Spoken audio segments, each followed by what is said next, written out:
You're listening to the Touch 'em Up podcast. I'm your host, Double M, and on today's episode, we have UFC Vegas 84, Ankalaev versus Walker 2, taking place live from the UFC Apex in Las Vegas, Nevada. The first UFC event of 2024 kicks off with a rematch from UFC 294 in the light heavyweight division between Magomed Ankalaev and Johnny Walker. Then, in the co-main event of the evening, you have another rematch, this time at 125 pounds in the UFC flyweight division between the number 5 ranked Matheus Niccolau and the number 6 ranked Manel Kape. So without any further ado, let's get this started and step into the ring.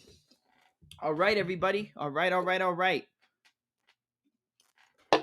We're back with UFC Fight Night predictions. And I'm excited, man. It's been about 4 weeks since the last card, UFC 296, and I'm excited to get this going, get this started again. We have this card, and then next weekend we have UFC 297 with the UFC middleweight title bout between Dricus du Plessis and the champion in Sean Strickland. This is a pretty decent card. I mean, when you look at it from top to bottom, there's not a lot of fights on here that have a ton of cans or like have fights that, people may not know of. I mean, there's a couple that I don't think people are going to care too much about. I mean, if I had to pick, I would say the Gene Silva and Westin Wilson fight. And then second to that might be Preston or Farid Basharat versus Taylor Lapilus. But Lapilus and Basharat is going to be a phenomenal fight. Westin Wilson and Gene Silva, we'll get to that one when we get to that bout. Joshua Van filling in to take on Felipe Bunes, who I believe Bunes was also on the Contender Series, and he was supposed to have another bout with somebody on this card, and then the card got shifted around a little bit. But yeah, I mean, you got a lot of good fights on this card. You have Contender Series fighters like Tom Nolan taking on Nikolas Motta, Marcus McGhee versus Gaston Bolanos. That's going to be a really good fight. Preston Parsons and Matheus Semelsberger. Phil Hawes and Bruno Ferreira is going to be a banger to open up the main card. Mario Bautista and Ricky Simone is another phenomenal fight. And then the main and the co-main event. So there's a lot of good fights to look forward to. I feel like there's a lot of betting opportunities when looking at certain fights on the card. But we'll obviously get to that after we break down the fights. But we're going to kick it off with the first fight of the night between fearless Joshua Van, taking on Felipe Bunes. You have Joshua Van coming in 9-1 as a pro mixed martial artist. Felipe Bunes on the other side, I believe, is 18-6 as a professional MMA fighter. I'm going to check this out for you right now just to make sure.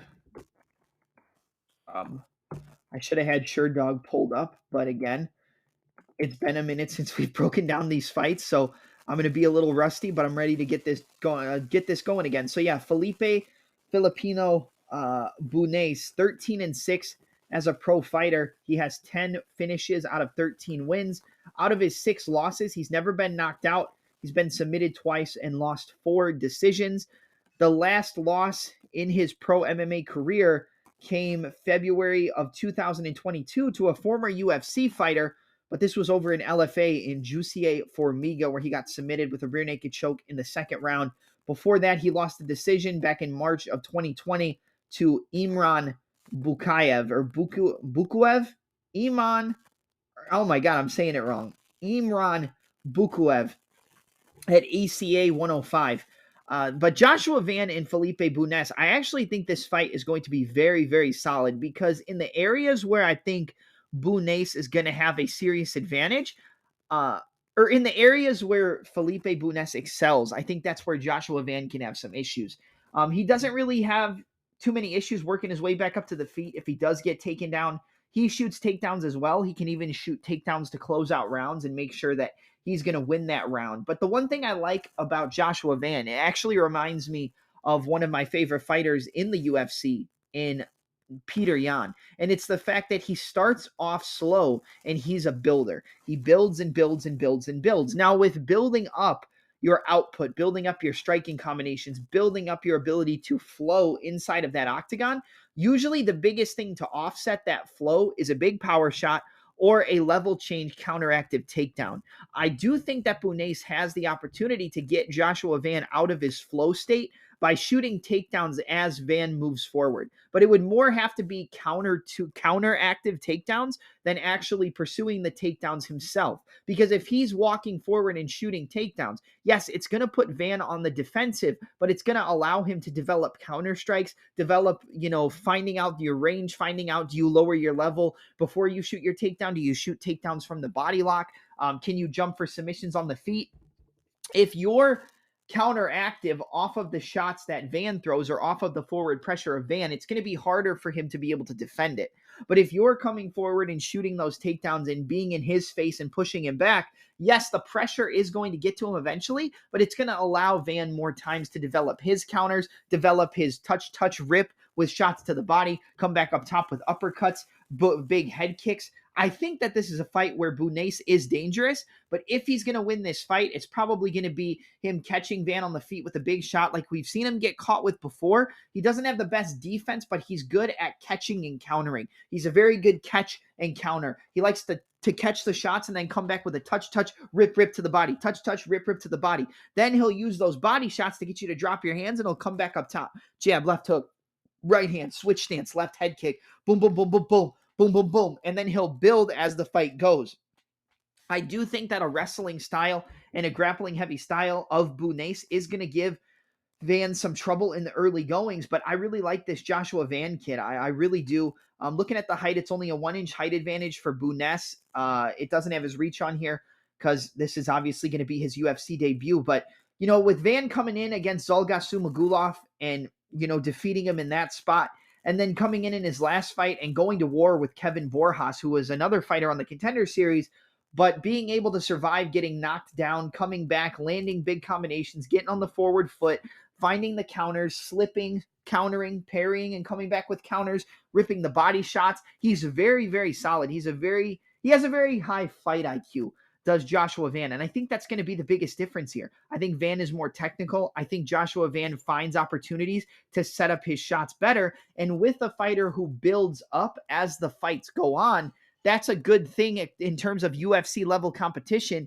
because I think Bunes is going to be a fighter who, if he can't get those takedowns early, if he can't control those positions on the ground, you can get a takedown and then Van can shrimp his hips out, use the underhook and the overhook, stand back up, turn back to the center and get away. He can get a takedown and then he'll use the butterfly guard to, extend, push out, use the overhook, stand up on the overhook side, turn to the underhook side, or turn with the underhook side and get back up. Van is a guy who's not going to really submit to those positions, but in also getting back up to your feet, you might give up your back, which can be a sticky situation against a grappler the level of Bunes, where out of his 13 victories, the most amount of wins come by way of submission. So I think Van is also live to get a sub in this fight, because with a fighter hunting heavy for takedowns, grappling, looking for submissions, I do think Van might have the opportunity to break Bunes, have him shoot a sloppy takedown later on in the fight, and then eventually lock up that guillotine or take his back and lock up a rear naked choke. So I could see like a late round 2, round 3 submission for Joshua Van, who does have submission wins in his career. And I think for Bunes has been submitted in some of his losses. He's never been knocked out. I think if anybody can knock him out, it would be a volume striker with the technical prowess and the power of a Joshua Van. But I really like Joshua Van here. I think he should be a much bigger favorite. But I think with respect on the side of Bunes in terms of the betting market, it is a good opportunity to jump on fearless Joshua Van. So I'm going to take Joshua Van to get this done. I'm going to go with a second round submission, actually, a late second round submission. Based on the fact that Bunes has never been knocked out, like I said, I think Van, with the forward pressure, with the technical boxing ability, the ability to touch, and rip to the body, and, just the technicality overall and the ability to stay calm in the firefight and use his fight IQ, I think he might be able to wear him out with body shots, drop him, cause Bunes to shoot a bad takedown, and then give up his neck for a potential submission. So I'm going to take Joshua Van second round submission. I think Van on the money line is a great parlay piece. And yeah, I love Joshua Van in this spot. So Joshua Van, late second round guillotine choke submission. All right, moving on. Nikolas Motta taking on Tom Nolan. Listen, man, I was big on Trey Ogden over Nicholas Motta in his last outing because I knew that if he needed to, he could use his grappling. I knew that he was the more technical striker. He had the better footwork. He used his jab a lot better. And I mean, he picked apart Nicholas Motta for the entire fight. The fact that that fight wasn't an arm triangle choke submission for Trey Ogden or wasn't a clear 30-26 decision for Trey Ogden, I mean, it robbed me because I had Trey Ogden on the money line at like plus 115. Nicholas Motta is powerful. He has a big left hook. We've seen him knock out guys like Cameron Van Camp.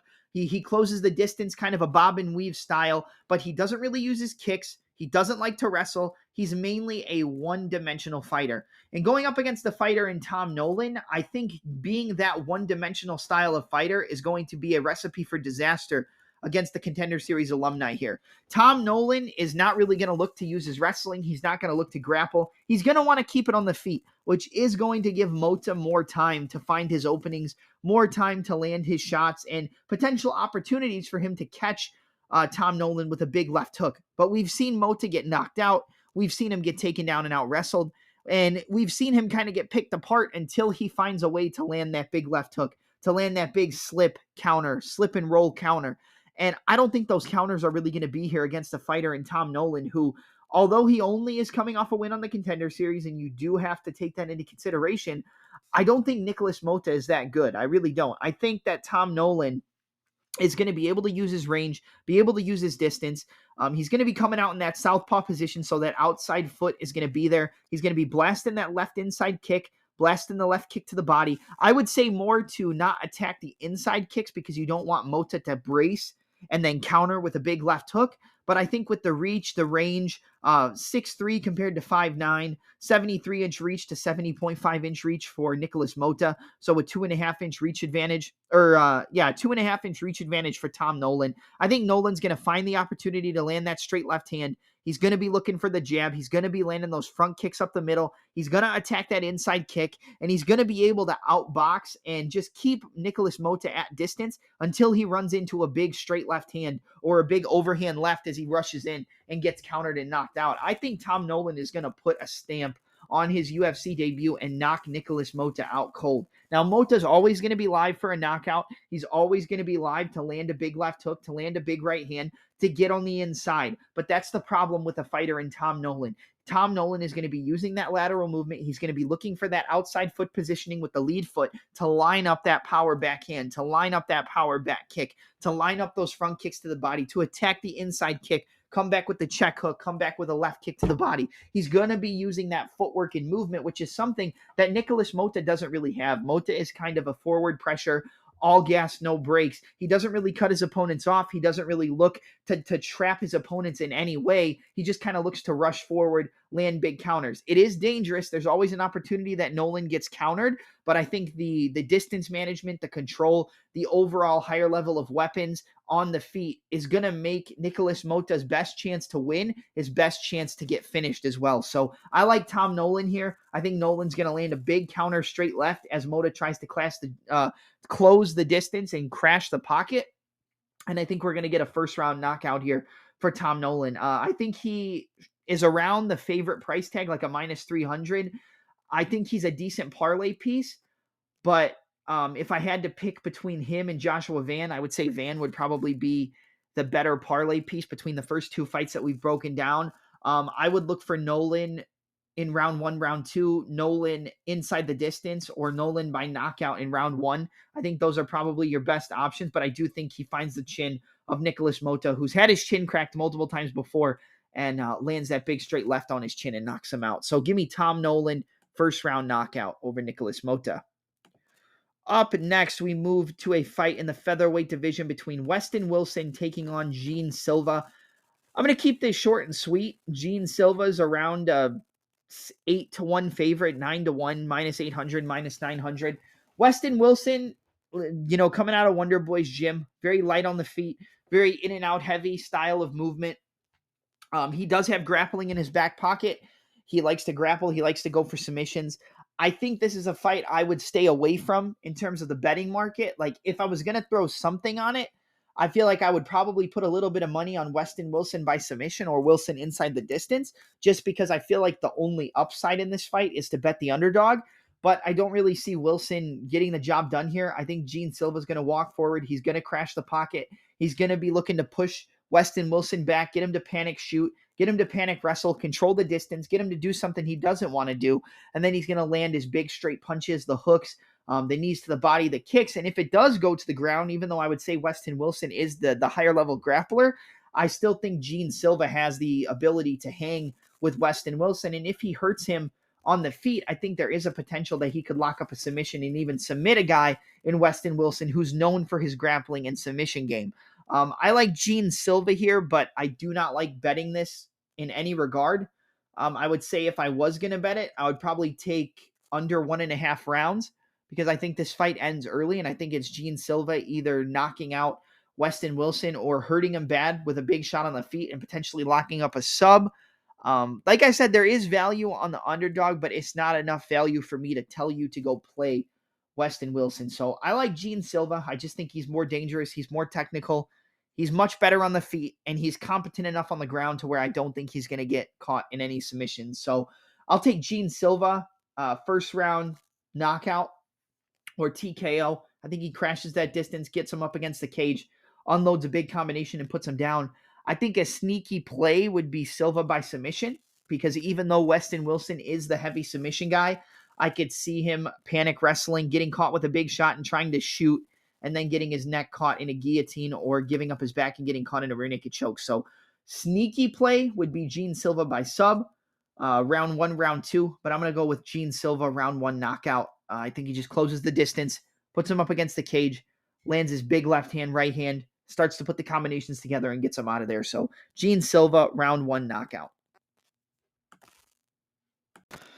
All right, next up, we have a very interesting fight in the 135-pound division between one half of the Basharat brothers in Farid Basharat taking on Taylor Lapilus. Now, Taylor Lapilus was a guy who was in the UFC for a while, left the UFC, had some good success, and then came back with a victory via decision over Kalen Loughran, or Cowan Loughran. I might be saying his name wrong. That was a fight where I backed Loughran, but I didn't break the fight down. I didn't really do any analysis. I just thought Loughran was going to be able to win. But after seeing the fight, man, Taylor Lapilus is very, very solid. The only thing is that he has issues with the grappling. He has issues getting taken down, issues getting, put on his back. But the one thing I will say is that he's not easy to take down. And even if he does get taken down, he's very, very well versed at getting back up to the feet, using the underhook, using the double side wrist control to control the wrist to avoid the opponent locking up their hands and working his way back to the feet. But he can get taken down and controlled on the floor. And against a guy in Farid Basharat, that's not something you want to have in your pocket of potential vulnerabilities. On the feet, I think this fight is very competitive. Like, if it's a complete striking match, I would probably favor Lapilus. I think that he controls the range very well. He finds the opportunity to land that straight left hand. He has a very good jab that he kind of just flicks out there. He kind of has like a flick jab where he'll just pop it and he's just pop, pop, pop, pop. He can double it, triple it up, and he uses his jab to control the reach and control the range, and then he'll find the opportunity to land that backhand. He's a very cerebral striker, kind of a point fighter style. I think that game plan against a guy in Basharat, if Basharat isn't able to get those takedowns and control Lapilus on the floor, I think Lapilus is 100% live here to make it close enough to where he might be able to steal a decision or win the fight down the stretch and win the last 2 rounds, maybe losing the first round. I just think that eventually the takedowns are going to be there for Farid Basharat. I think he's going to be able to close that distance. He's going to be able to get those takedowns in. I do think he's live to get a submission against Lapilus, but at the same time, I think Lapilus probably can survive any potential submission attempts, and I don't think he gets knocked out. I think if there's a knockout in this fight, it would probably come from the side of Taylor Lapilus, man. After what I saw in his last fight against Cowan Loughran, who was mainly just looking to use that grappling once he knew that he was going to get outstruck on the feet, I do think Basharat is a much higher level grappler. He's much better in the positions on the floor, much better at controlling from the top and hunting for submissions than a guy like Loughran. But I think that the grappling is the biggest difference here, and that if that's able to be exploited on the side of Lapilus and employed on the side of Basharat, then I think he wins this fight pretty dominantly, but I don't think he finds a finish. My official prediction is going to be Farid Basharat by decision, but I would be remiss to say that I don't think a bet on Taylor Lapilus is a bad bet.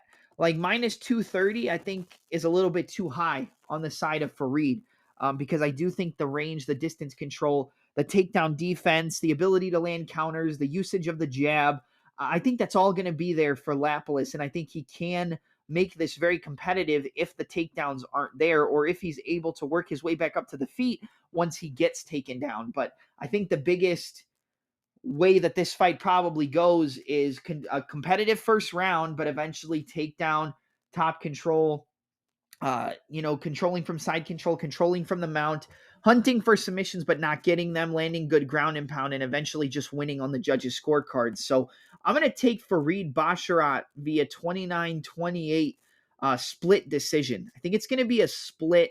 I think split decision is probably a good way to bet it. If Farid wins, it's more than likely by sub. I could see Lapilus winning via decision. It might be a best bet to do fight goes to split decision, because I do think Lapilus is, like I said, competent enough on the feet, has good control of the range, uses his jab very well, and then follows up with that power backhand if he's on the correct angle. And he has good enough footwork, I think, to avoid some of the takedown attempts and potentially work his way back up to the feet if he does get taken down. But the pick is going to be Farid Basharat by 29-28 split decision. But a sprinkle on Lapilus by decision or Lapilus by KO, I don't think is a bad move at all. All right, up next in the bantamweight division, we got a banger, honestly, a really, really solid fight between a fighter coming out of the MMA lab in Marcus McGhee taking on Gaston, the Dream Killer, Bolanos. I believe Bolanos trains over at AKA. I might be wrong, but you can correct me if I am. This is going to be a very interesting fight. And I think the biggest thing that people are saying is that Marcus McGhee is going to employ his wrestling, use his takedowns, top control, look to lock up the rear naked choke, look to get the back, put in the body triangle, lay in ground and pound, and look to set up a submission against the fighter whose biggest hole in his game comes on the mat. And I definitely think that if Marcus McGhee wants to win this fight quick and easy, that's probably the best way to approach it. Push him back, get him against the cage, get a takedown, control from the top, land ground and pound, look for an arm triangle, look for a rear naked choke when he gives up his back. I mean, that is going to be the path of least resistance for Marcus McGhee. But I think Bolanos is working tirelessly on defending takedowns, working tirelessly on getting back up to his feet, working tirelessly at getting off the cage, probably a lot of cage wrestling, and keeping it at the kicking range, inside the boxing range where he wants to keep it. Marcus McGhee is a very, very solid striker. He's got a very good straight shot right down the middle. He uses his jab. He uses a lot of footwork. There's actually a lot of similarities between McGhee and Bolanos when it comes to the striking.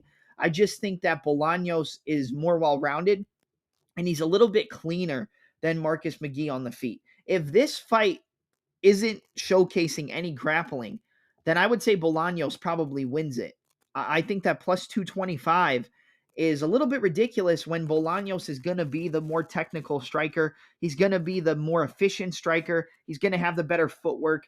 And, I understand why he's such a heavy underdog, because of the grappling, because of the wrestling, because of the top control, and because of the power that Marcus McGhee showcases.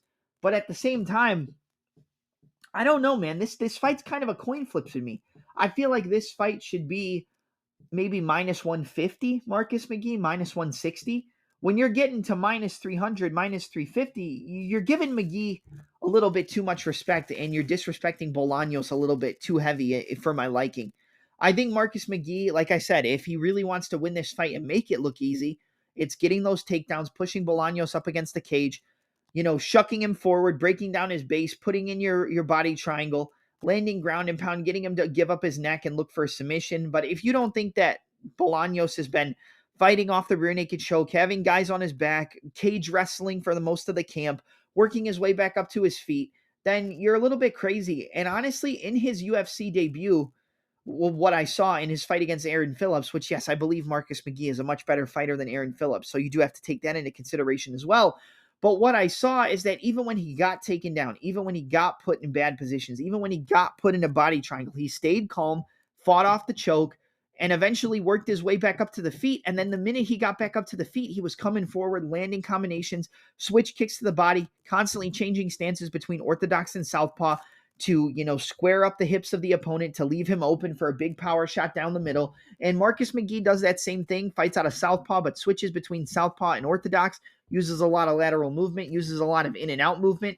But I think the kicks are going to be the biggest difference on the feet in terms of the striking.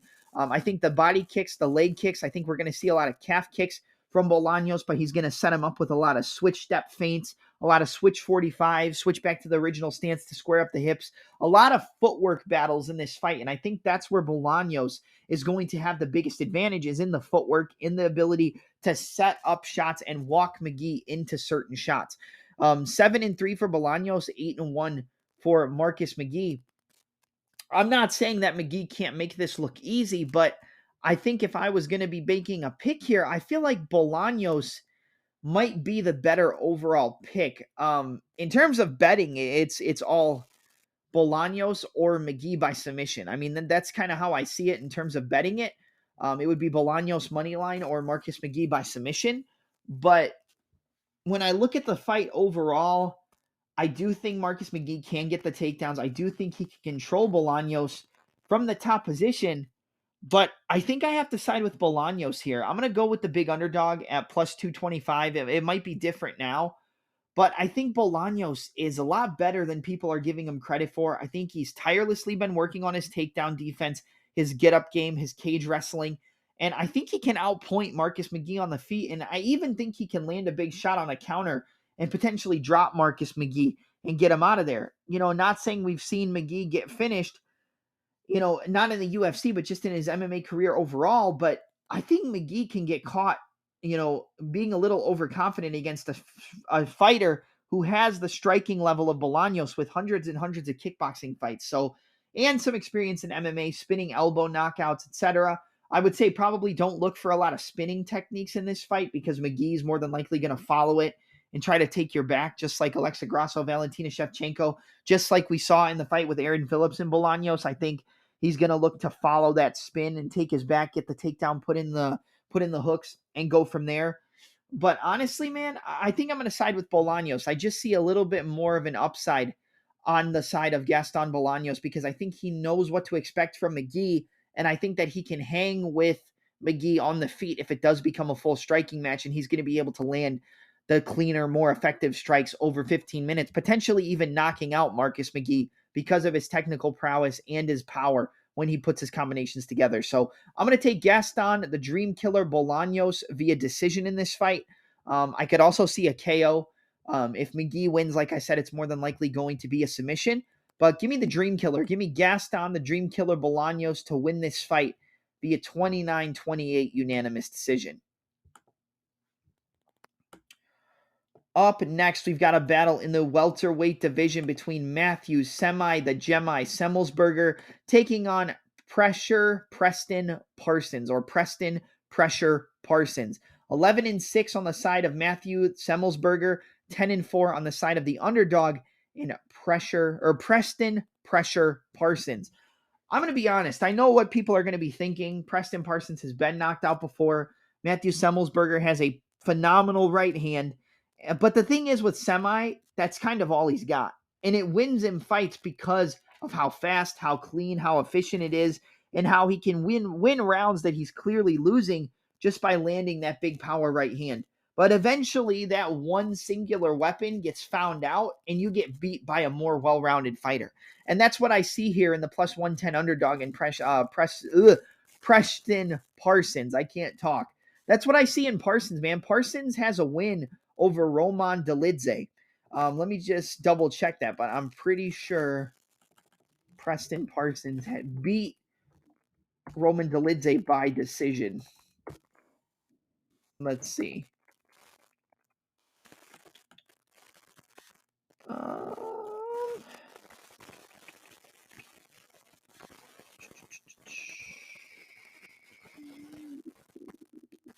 Maybe I'm okay. Never mind. I thought somebody said that he had a victory over Roman Dolidze, but it does not look like I'm correct there. So maybe I'm wrong. He has a unanimous decision win over Evan Elder.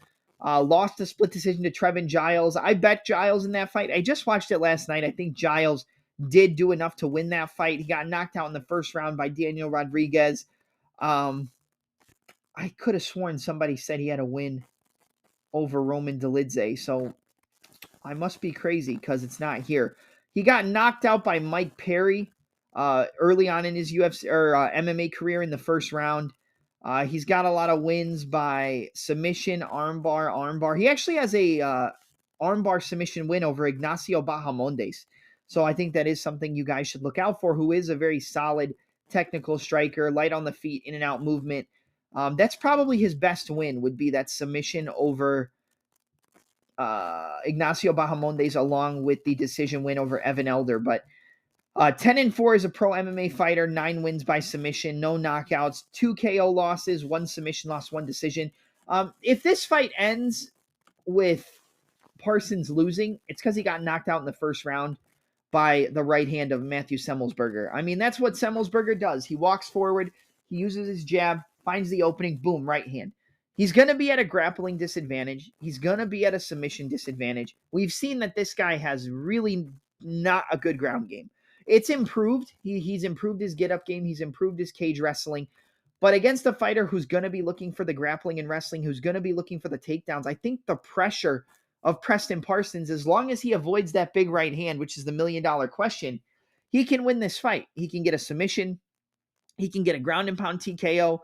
He can just outgrind Matthew Semelsberger. The fighter who's going to be pushing the pace, Preston Parsons. The fighter who's going to have more output, Preston Parsons. The fighter with the better wrestlings and takedowns and submissions, Preston Parsons. The fighter with the bigger power, Matthew Semelsberger. And power is always the great equalizer. But if Semelsberger can't find the pathway for that big right hand, he's going to get taken down, he's going to get pressured, and he's going to get put on his back and potentially submitted. I think Preston Parsons wins this fight. I'm not supremely confident in it because of the power that Matthew Semelsberger has in that right hand, and based on the fact that we've seen Preston Parsons get knocked out before. But he's got decent boxing. He puts his combinations together. He walks forward. He can take big power shots and come back. I think the upside is all on the side of Preston Parsons, because you know that if Semelsberger can't land that big right hand, he's not going to win the fight. So I like Preston Parsons here. I think Preston Parsons wins via, I'll go a late submission, probably a round 3 rear naked choke, round 3 armbar. He could get a submission early too if Semelsberger tries to scramble too much and leaves his arm out there. But I'll go with a 3rd round submission for Preston Parsons. But I think Parsons is the better fighter. He has more weapons. He's more technical overall. Better grappling, better jiu-jitsu, better threatening submissions on the ground, better on the ground if he does take down Semelsberger. And he doesn't have to worry about really a wrestling threat from Semi. He just has to worry about the big power in the right hand. So I don't think Matthew Semelsberger finds the right hand. If he does, it's probably in round 1. So I would say Matthew Semelsberger, round 1 knockout, or Preston Parsons, the round 2, round 3 submission, or Preston Parsons in round 2, round 3 would probably be your best bet. But I like Parsons here. I like Preston Parsons as the underdog. I think he's got a lot of upside in this fight, and he's the overall better fighter. He has so many more weapons than Semelsberger, it's not even funny. And I like going with the fighter that has more tools in his back pocket most of the time. So give me Preston Pressure Parsons to defeat Matthew Semi, the Gemi Semelsberger, via a round 3 armbar submission or a rear naked choke. I think he gets a round 3 sub. Could be early as well, or it could go to decision, but I like Preston Parsons here to defeat Matthew Semelsberger. All right, now we get to the last fight on the prelims in the heavyweight division between Andrei, the Pitbull Arlovski, taking on Waldo Cortes Acosta, Salsa Boy. Salsa Boy versus the Pitbull. Listen, man, this is going to be a Waldo Cortes Acosta pick all day. I'm going to be honest. I don't think Andrei Arlovski is going to outpoint Cortes Acosta over 15 minutes. I think Andrei Arlovski should not be fighting anymore. He's 34 wins, 22 losses, 2 no contests. A lot of his recent losses come by knockout, come by submission, come by being finished. And I think Cortes Acosta has that power, that one-hitter quitter knockout ability, where he's probably going to catch Andrei Arlovski in the first round and put him down. I mean, I could see Andrei Arlovski winning, but if he wins, it's going to be by outpointing Acosta, avoiding the power, and winning a decision. And I don't think Arlovski's going to last 15 minutes against a fighter with the power and technical striking ability of Cortes Acosta. So, I mean, Cortes Acosta is minus 500. I think it makes sense in this position. I think if you're playing Andrei Arlovski at this point, you only play Arlovski by decision. But in my opinion, you're kind of burning your money. I'm going to be honest. So I like Cortes Acosta. I think he's going to be the more powerful fighter. He's the younger fighter. He has less miles on his body. He's faster, cleaner, more powerful. I mean, I think every upside on this fight, aside from point fighting, comes from Waldo Cortes Acosta. So I'm going to take Waldo Cortes Acosta round 1 knockout.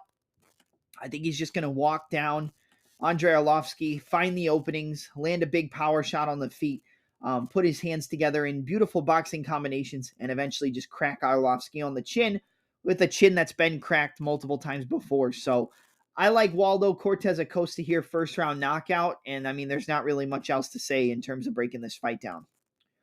All right, up next, we move to the first fight on the main card and a very, very interesting matchup in the middleweight division between Phil Hawes taking on Brunno Ferreira. Ferreira's coming off that loss via first-round knockout to Ruziboev. I forgot his first name, but lost to Ruziboev in that fight. I picked Ferreira in his fight against Ruziboev. He got knocked out in the first round, got the kick caught, got punched, hit his head off the mat on the way down, and got knocked out.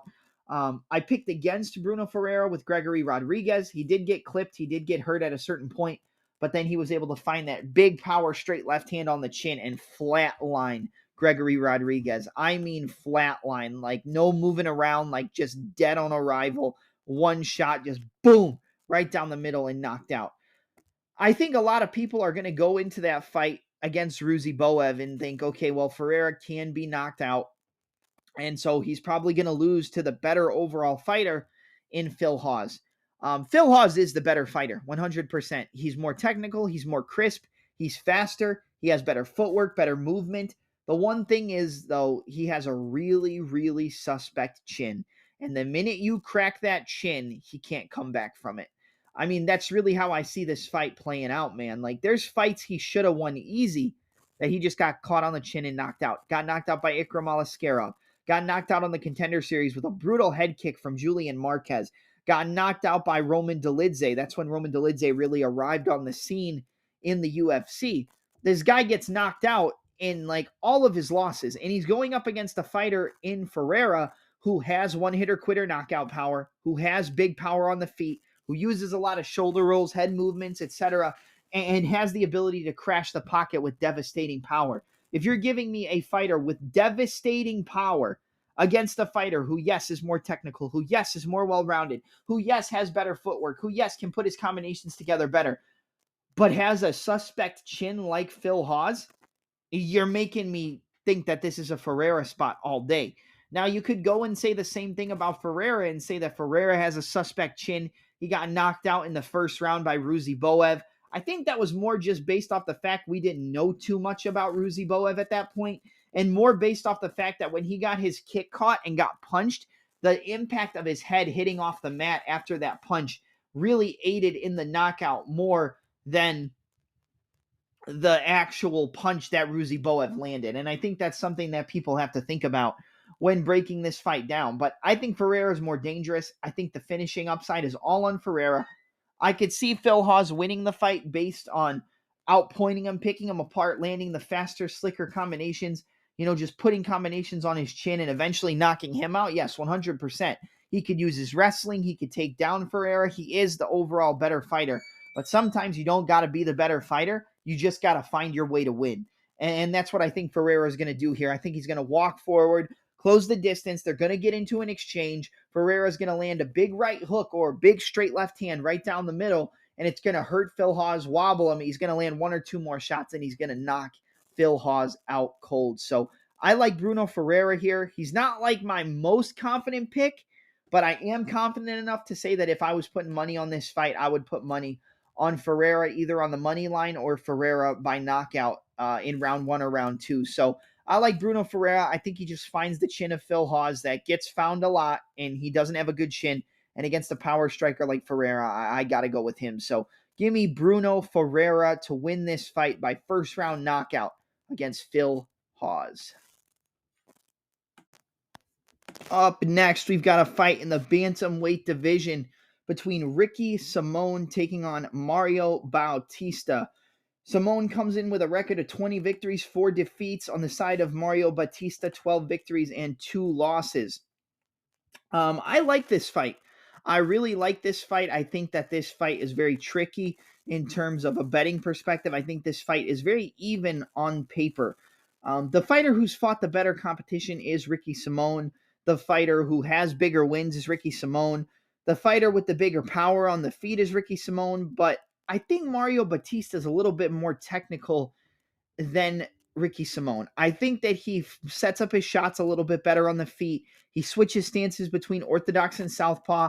He can throw out feeler shots to kind of set up his striking.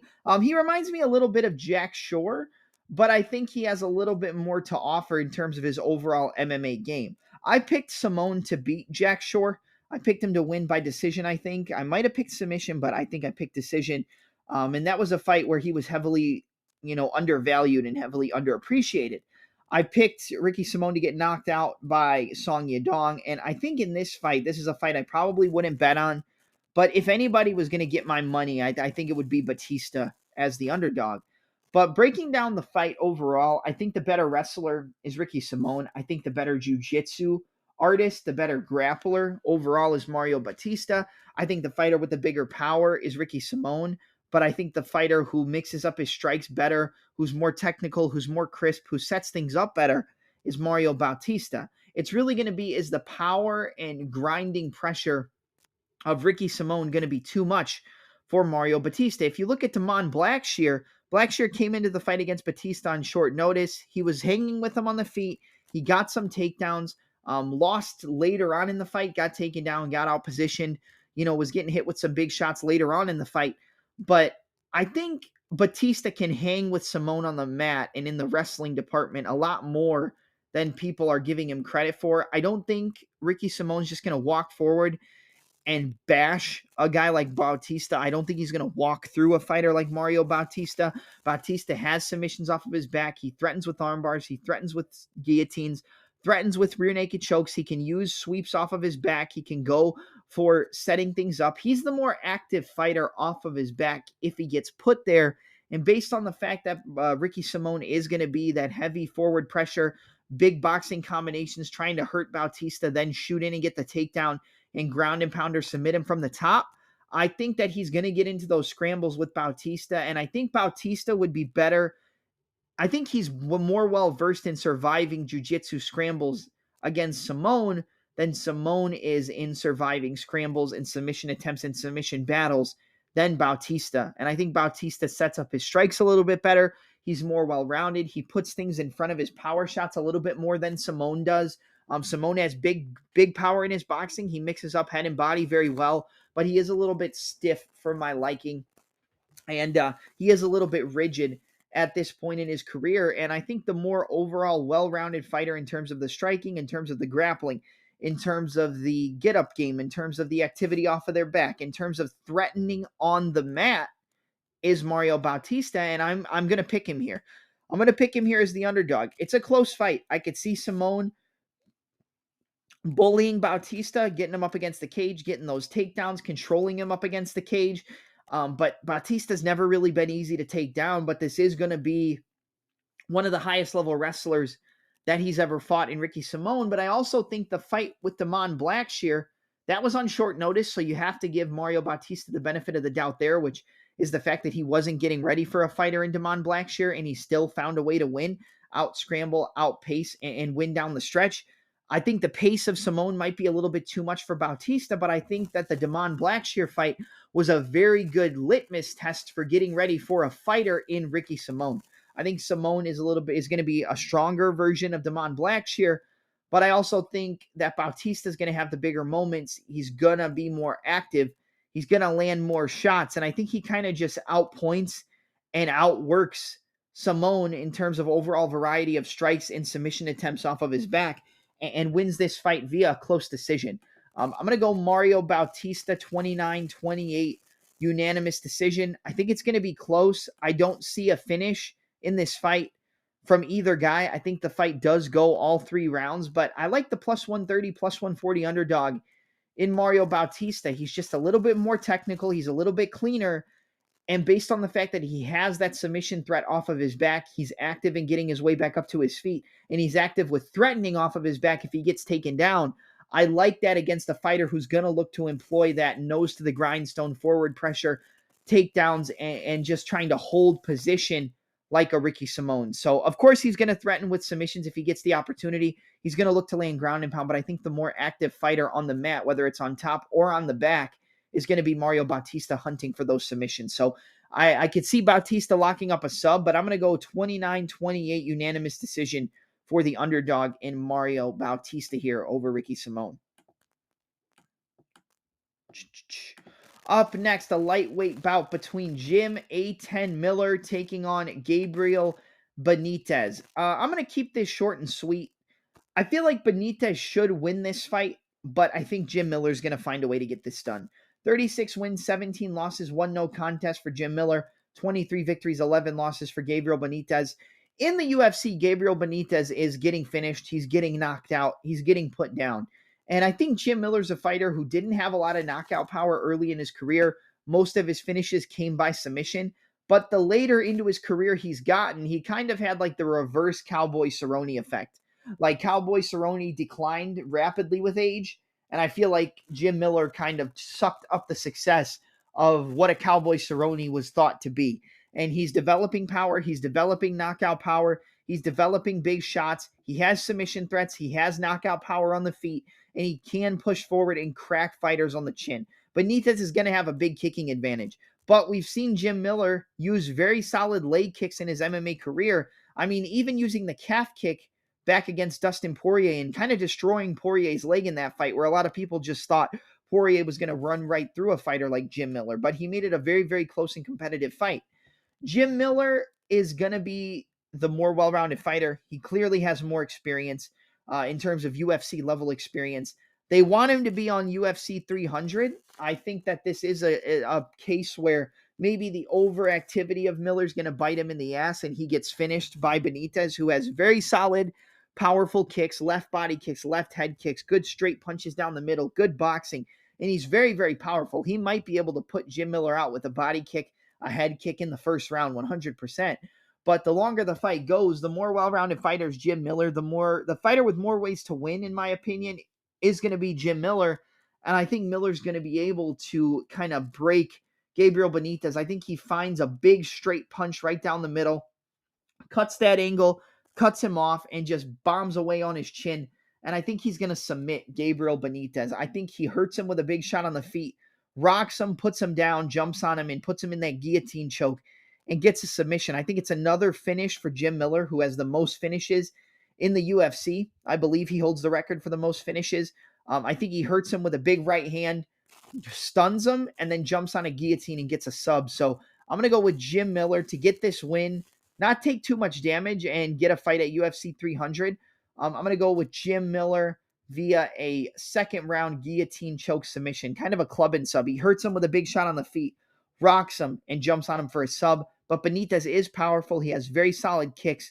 And I wouldn't be surprised if Benitez kind of spoiled the UFC 300 party for Jim Miller, but I am going to go with Jim Miller here. I just think he has more weapons, more experience, better ways to win, and I think he finds a finish here. So give me Jim Miller, second round guillotine choke submission over Gabriel Mowgli Benitez.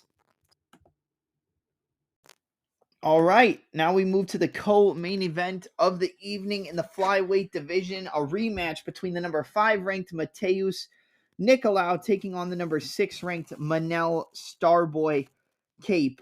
Listen, I went back and watched the first fight, and I thought it was clearly round 1 Niccolau, clearly round 2 Manel Kape, and then clearly round 3 Matheus Niccolau.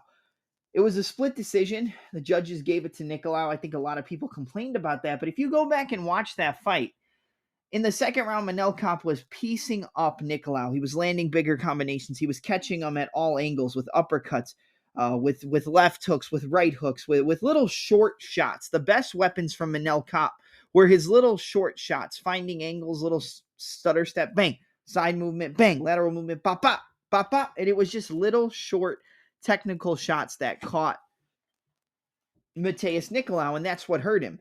And then he got too wild, got too over aggressive, and would swing wild with his shots. And that's where Niccolau was able to technically counter him with jabs, with right hands, with big left hooks, with switch stance left overhands. It was countering in between the wide shots of Manel Kape. I believe the more technical fighter is Matheus Niccolau. I believe the more well-rounded fighter overall is Matheus Niccolau. Niccolau got knocked out in his last fight by Brandon Royval with that knee right up the middle. Got hit with a knee. It was like a jab into a knee or a knee into an elbow, some type of thing, and it knocked Niccolau out cold. I played the under 2.5 in that fight along with playing Niccolau, so the under hit, but Niccolau did not. I've always been a big fan of Niccolau. I think that he is one of the most technically well-rounded fighters in the flyweight division. I think he picks his shots very well. He uses his jab. He uses his check hook. He uses his 1-2. He has a beautiful left hook, whether he goes 2-3, 1-2-3, jab, hook, whether he check hooks and pivots. That lead hand is very, very solid. And the inside and outside calf kicks of Niccolau as well. The one thing he used in the first fight with Manel Kape was the takedowns off the forward pressure of Manel Kape. I believe if he goes back to the wrestling and mixes up those takedowns, it's going to make Manel Kape a little bit too gun-shy. But I also think this might be a case where Manel Kape is coming into this fight a little bit overconfident, which can bite him in the ass against a fighter as technically proficient as Matheus Niccolau. Manel Kape is going to be coming in high off his last fight. He probably wants to set up a fight with Kai Kara of France. He's looking to get a title shot. He's talking a lot of trash. In his last fight against Felipe dos Santos, who came off the Contender Series, he won the fight pretty clearly, but dos Santos was landing big shots, big right hands, big left straights, big 1-2s down the middle, and he wobbled. He stunned Manel Kape. He wobbled his legs and stunned him.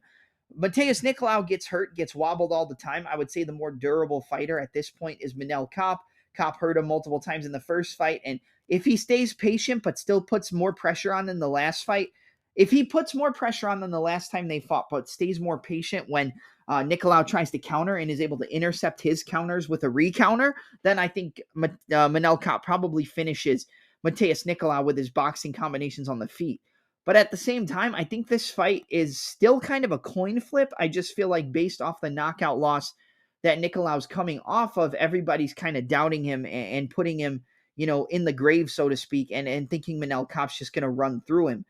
I don't think Manel Kape's going to run through Niccolau. I think this fight is going to be just as competitive as the first time that they fought.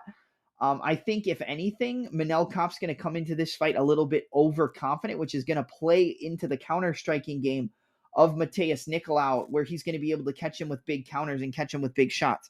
Now, I would say that if there's a finish in this fight with a knockout, it would probably come from Starboy in Manel Kape. I think that more than likely a finish with boxing combinations with the striking comes from Manel, because we've seen his ability to hurt Matheus Niccolau in the first fight, but he stepped off the gas and then, let Niccolau come back in with big counters, catching him in between the looping, wide, aggressive shots of Kape. I don't know. This is a very tricky fight.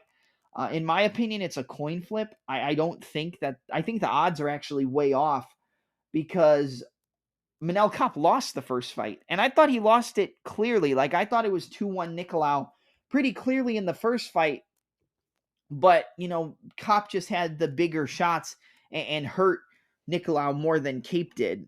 Or, I'm sorry, hurt Niccolau more than Niccolau hurt Kape. So, I don't know. Like, this is a tough fight for me to call. I feel like the logical pick would probably go to the side of Manel Kape, because he probably has higher finishing upside and he's coming in with more confidence than Niccolau coming off a loss. But I feel like Kape's going to come in overconfident and over-aggressive, and the counter left hook, the counter right hand, the counter calf kicks, the counter wrestling. I think the counter game of Niccolau is going to be on point in this fight.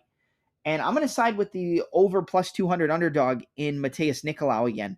I'm going to go with Niccolau to get the job done again. Plus 200, plus 220, somewhere around there. It says plus 195, but I think he's around plus 200 on DraftKings. I'll pull it up real quick.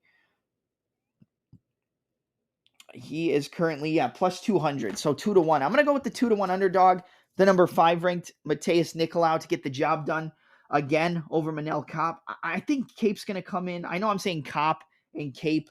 I think it's Manel Kape. I've heard people say Manel Kape. I think it's Manel Kape, but I think Manel Kape's going to come in too over-aggressive, too overconfident. I think the overconfidence of Kape and the technical proficiency of Niccolau, where he might be a little gun shy, but he'll be able to find his counters.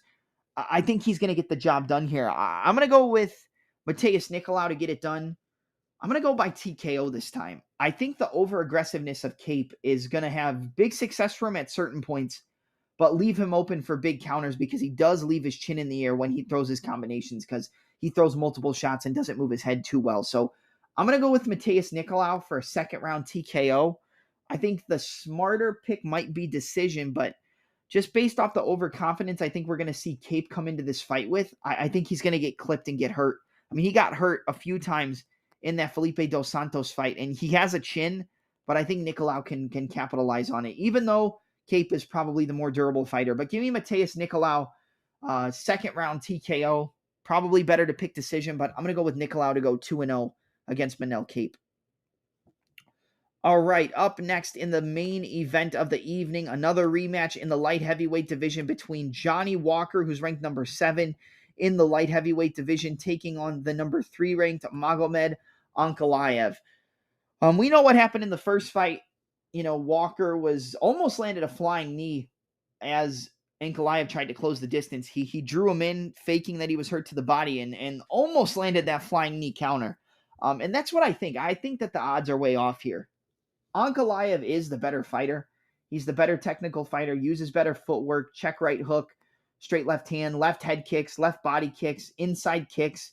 He moves very well. He's better defensively. I mean, he is technically the better fighter everywhere. He's going to have the better wrestling, the better takedowns. And if he wants to win this fight easily, I would say it's probably going to be done with the wrestling, grappling, takedown, like we saw him try to implement in the first fight before the illegal strike landed. But honestly, I think Johnny Walker's live here. I picked him in the last fight to knock out Ankalaev. I even put some money on his money line bet, which got voided due to the no contest, which probably saved me, to be honest, with how the fight was playing out.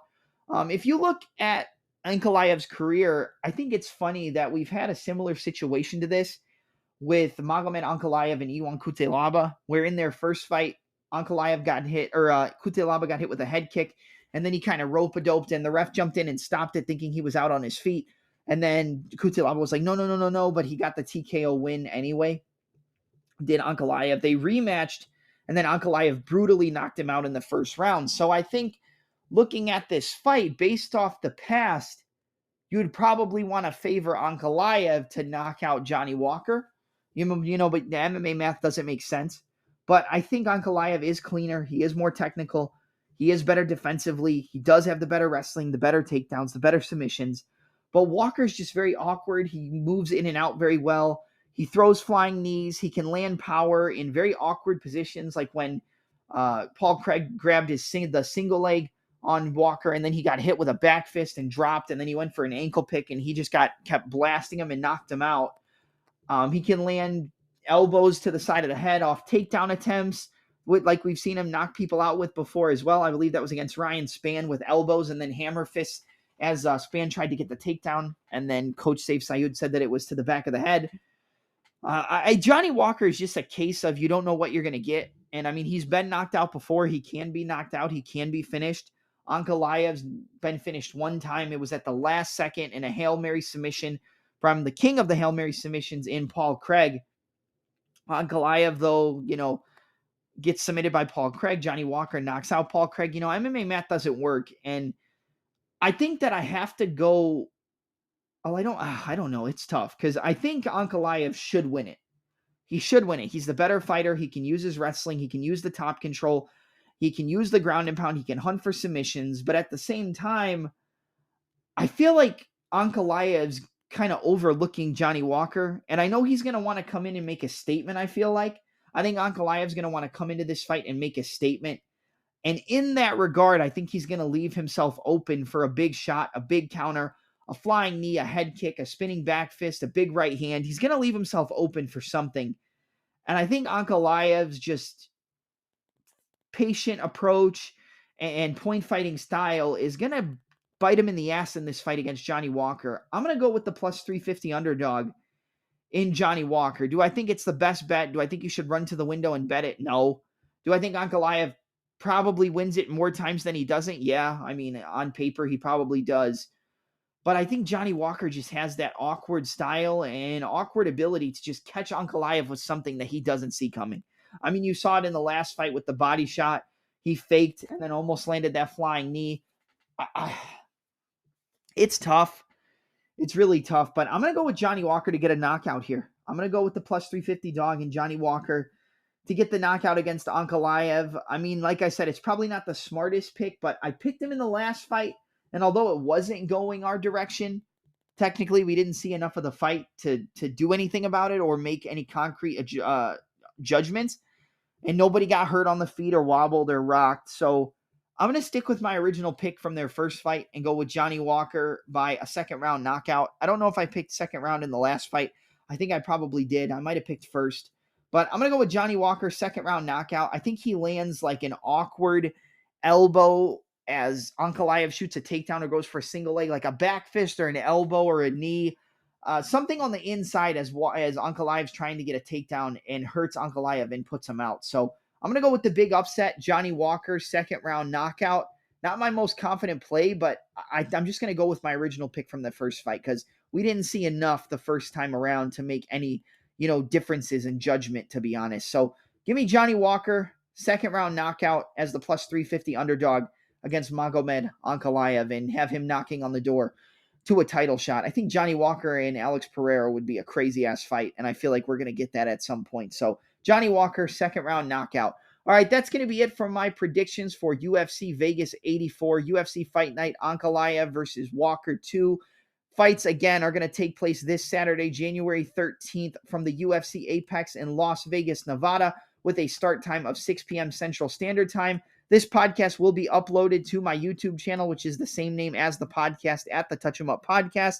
You can find it on anywhere you get your audio podcasts as well. That includes Apple Podcasts, Google Podcasts, Spotify, Anchor, Breaker, Stitcher, and many, many more. I'm your host, Double M, and I'm out. Enjoy the fights this weekend, and let's make some money, baby.